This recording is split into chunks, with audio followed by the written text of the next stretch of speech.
So last week I was invited down to R.C. Ketcham High School in Wappingers Falls by the principal of the school to come down and see Chris Herren do a presentation on substance abuse and addiction with the kids at R.C. Ketcham. And I'm telling you, it was a moving presentation. If you don't know Chris Herren's name, he went to Fresno State, was an up-and-coming basketball star, had issues with substance abuse, and was in the NBA with the Boston Celtics, on his way to superstardom when addiction took over.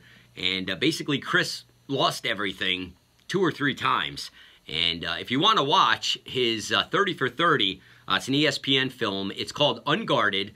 And I just wanted to share some of the behind-the-scenes videos from when I was down at R.C. Ketcham. I had some great kids that got to ask Chris questions.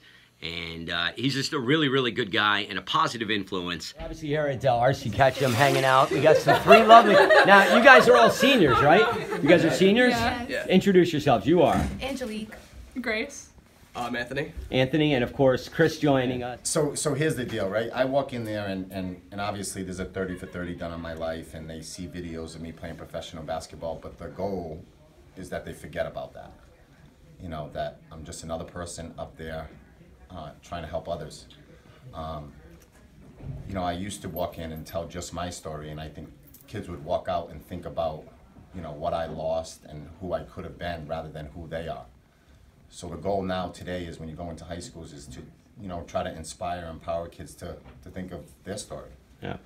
These kids are awesome, and if they can walk out and they can think of their loved ones and people who love them in their life and want to be a little better for them, I think we can all challenge ourselves on a daily basis in that regard. So, as a dad, I thought of my kids right away, and you know, seeing your struggle that's obviously been well documented.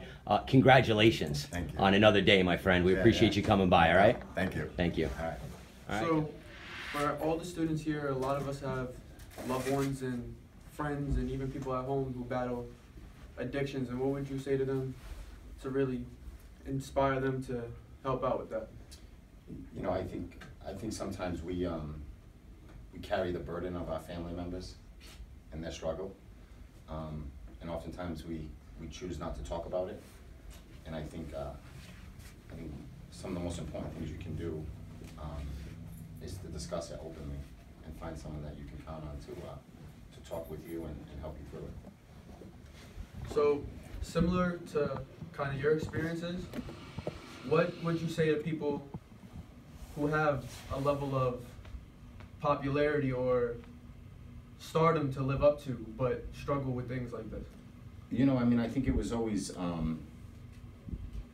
you know, for me it was always difficult trying to put on, you know, a front of being a successful basketball player, a person with great promise, and knowing behind closed doors that I was struggling, and that struggle one day would catch up to me. So it almost, you know, the more successful I became, the scarier the addiction became, because I knew one day it would all crumble underneath me.